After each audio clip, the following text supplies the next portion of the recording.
Hello, BookTube. My day got away from me yesterday, and as a result, I made only one video, and I did not make a Friday Reads video.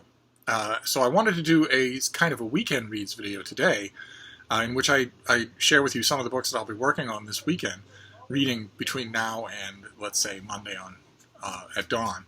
And I thought the way I would do it is a page 112 tag, which I haven't done in a while, and I miss. It's, for those of you who are unfamiliar with the concept, it's a very popular tag in our little neighborhood of BookTube. It was created by Sean the Book Maniac, and he repurposed it from a French literary award in which the judges are given, initially in their first round of evaluations, only page 112 of prospective candidates for the long list.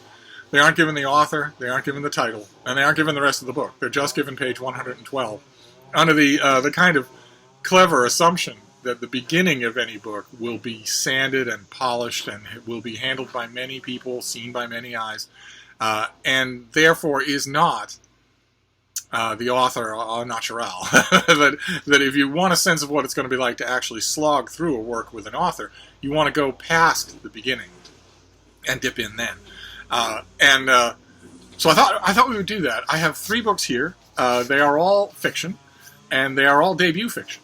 And I thought we'd do page 112 for each and see what we think. So here's the first one. In high school, you knew you were rich when people wanted a tour of your house. No one ever walked into a duplex and said, "I have to see this." The kid in my grade, the one who rode the bus after school, referred to my parents' house as the Taj Mahal. It looked nothing like it, but we were Indian and the distinction between them and us was clear. My father was a urologist. My mother was a professor of physics. I explained this to Dave when he paused to glance at some artifact or painting. After their death, I'd gone home for the weekend and systematically removed every trace of them from the house. The portraits and clothing and expensive leather shoes, my mother's perfumes and saris were packed away in a box. Her wedding jewelry was melted down and sold. The albums in which I stood between them in pigtails sat at the bottom of a dustbin. It was my aunt who'd phoned me with the news. I was in residency at a hospital in L.A. After hanging up the phone, I'd vomited, then cried. My childhood bedroom was plastered in pink. There were pictures of myself all over the walls. "You look scared," Dave said. "What?" "These pictures." He pointed to one in particular. "You look nervous, like you're afraid of something." No one had ever told me that before. In high school, Mallory and I were queens. Every Sunday morning, we met at each other's houses to organize our outfits for the rest of the week. Sometimes we'd exchange blouses or tops. Once, we stole a pair of culottes from Buckle. It was Mallory's idea. Weren't we all afraid of something back then? Dave was silent, taking this in. He sat on my bed. After a few moments, I joined him. We said nothing for a while, dangling our legs, until the silence was broken and the words tumbled out of my mouth. I never liked Mallory, actually. And then we were kissing again. Okay, so that's excerpt number 1. It does its job. I counted 4 grammatical errors, but nothing that would stop your reading. Just something that I don't particularly want to read grammatical errors in someone who's making a profession out of the written word, now do I? And also, the one other immediate observation that jumped out at me, maybe you had a completely different reaction, was that, once again, as I have commented many times on this channel, the behaviors on the page are not the behaviors of anyone who is not in a novel. Novel people are like high elves of Noldor. They have become that way in a lot of books. So that you're told that your parents have died, and you not only throw away the photo albums with them, but you melt down your mother's jewelry. That is something you do if movie adaptations cameras are trained on you, and you are being played by a high-paid actress. But one way or another, it was effective anyway, demonically so. So let's move on to number 2. This is excerpt number 2. Let's see here. It seemed like the only route to getting regular. It did just what she'd hoped it would, warmed her up and sparked her into clarity without making her feel sick or drunk. Thank you, kind elixir. Leslie loved not having a phone. She felt practically snowbound with Katie, stuck in a blizzard of 2. When the bill arrived, she did her best to stifle her unhappiness. She absolutely couldn't afford it, but she put her credit card down anyway. It was what she deserved. The closest she'd get to medieval penance. "It was really sweet of you to do this," Katie said once the boy had whisked away the offending numbers. "It shows, God forbid, character." "I mostly just didn't want you to hate me," Leslie said, which is pretty selfish. "Hey, if it results in a good dinner, I'm willing to fudge it. Imagine you're about ready to go back to bed." "I'm kind of awake now, having slept through the day. Do you want to go to the movies? Would that be fun?" "Oh man, it would, wouldn't it? I wonder if anything's playing." "I think they're still doing Altman at BAM, Leslie said. She knew they were. She'd looked it up, by habit, before she left. "What is it, Saturday? They usually have the good ones for Saturday." She knew it was McCabe and Mrs. Miller, one of her favorite movies, and that it started in 20 minutes. Katie looked it up on her phone. She'd never seen McCabe and Mrs. Miller, actually, and it started in 20 minutes. So they walked to BAM, soaked in the same three Leonard Cohen songs over and over again, and Warren Beatty's incomprehensible mutterings, and Julie Christie's feline perfection, and Leslie felt happier than she had in a long time, with Katie sighing next to her in the dark. Okay, very different experience. Obviously, the author here knows more about what they're doing than the first one. There's a playfulness not just in the dialogue between the two characters, but in the writing itself. An awareness that the author is telling you a story and wants to entertain you, which is very different from self-awareness, in which the author's story is self-conscious and therefore artificial. The contrivance of the meal ending exactly at the right time to go to a movie that one of the characters had already looked up seems a little artificial to me. The scene would be completely different if one of the courses of their meal was late. but anyway, more engaging, I thought. So let's move on to the last one. This is our third one, and it goes like this. It wasn't until months later, when Ram died, that Peeble wondered at the speed and ease with which everything had happened. For Rahi, there had been no paperwork, nothing to sign. Ram hadn't visited any government agencies or registered Rahi's death, at least not to Peeble's knowledge. She hadn't seen a death certificate. For Ram, there had been so much work, so much to do. How could there have been nothing for Rahi? It just didn't add up to her. She began to feel the most dangerous of feelings, hope, and she couldn't help but be grateful to Ram for dying. If he hadn't passed away so quickly after Rahi's death, she might never have wondered if Rahi was dead at all. The Senguptas had explained away the lack of ashes with a vague story about a car crash, and the implied messiness of the fictional incident scared off all but the most persistent questioner. To those pernicious people who wanted to discuss at length the terrible pain they must have felt at not being able to spread their own son's ashes in the Ganges, they'd nodded and frowned until a more polite and sympathetic witness changed the subject delicately.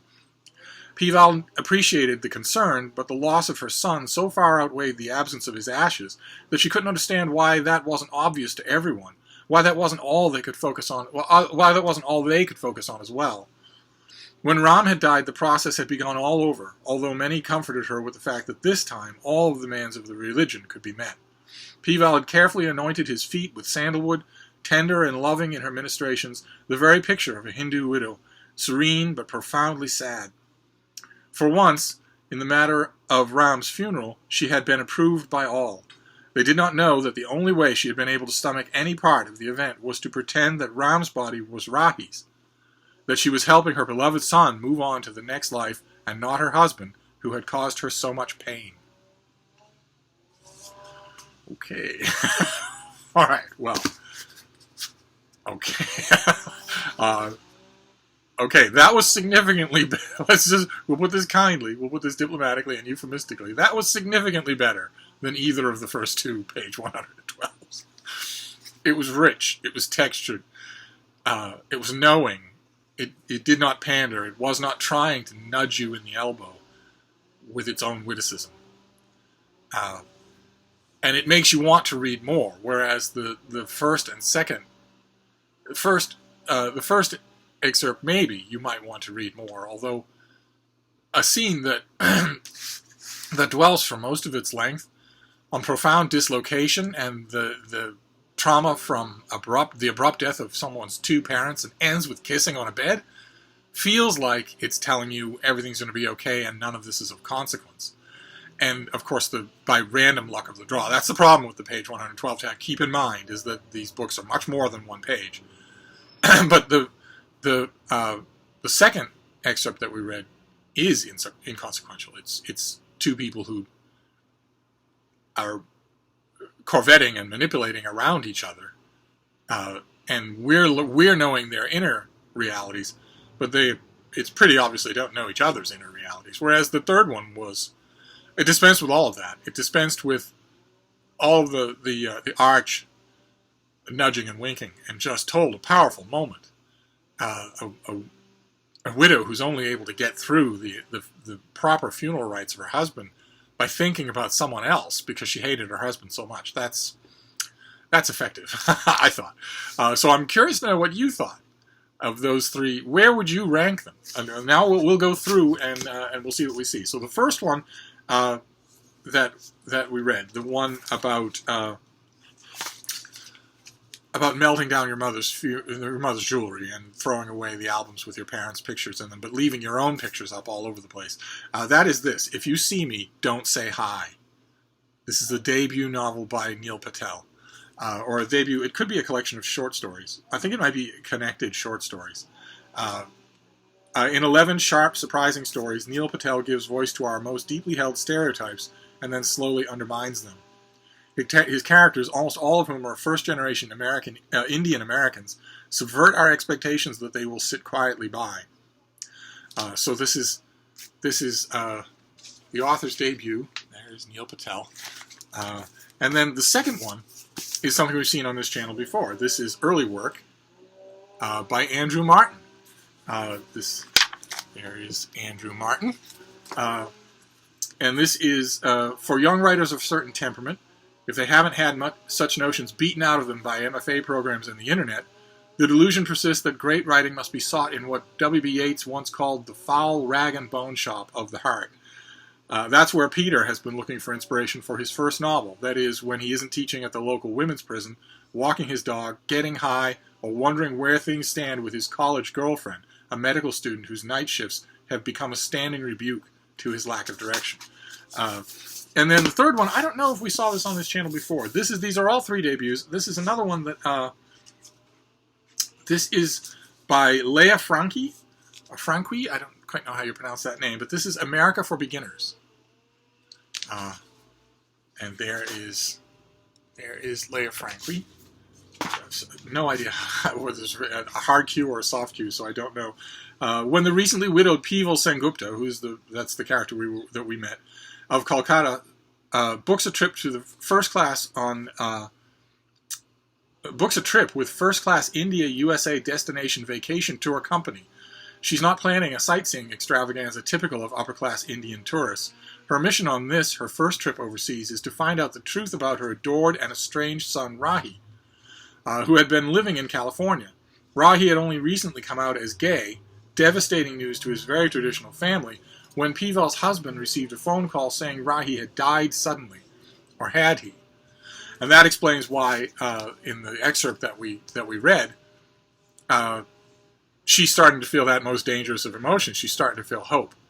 Because there wasn't any falderall. She's dealing with the sudden death of her husband and noticing everywhere that there's all sorts of rituals and paperwork and whatnot, and there was none of that with the alleged death of her son. So it's starting to make her wonder if her son is really dead. And that is the premise of the whole book, is that she travels to America to find out one way or another.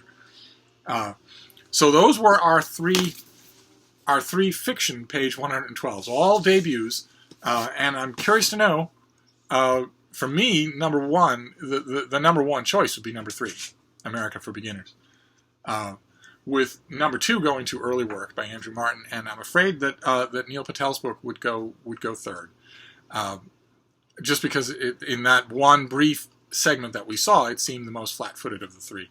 But I'm curious to know what you thought, so let me know. Rank them down below, and I will see you soon. Thank you, BookTube.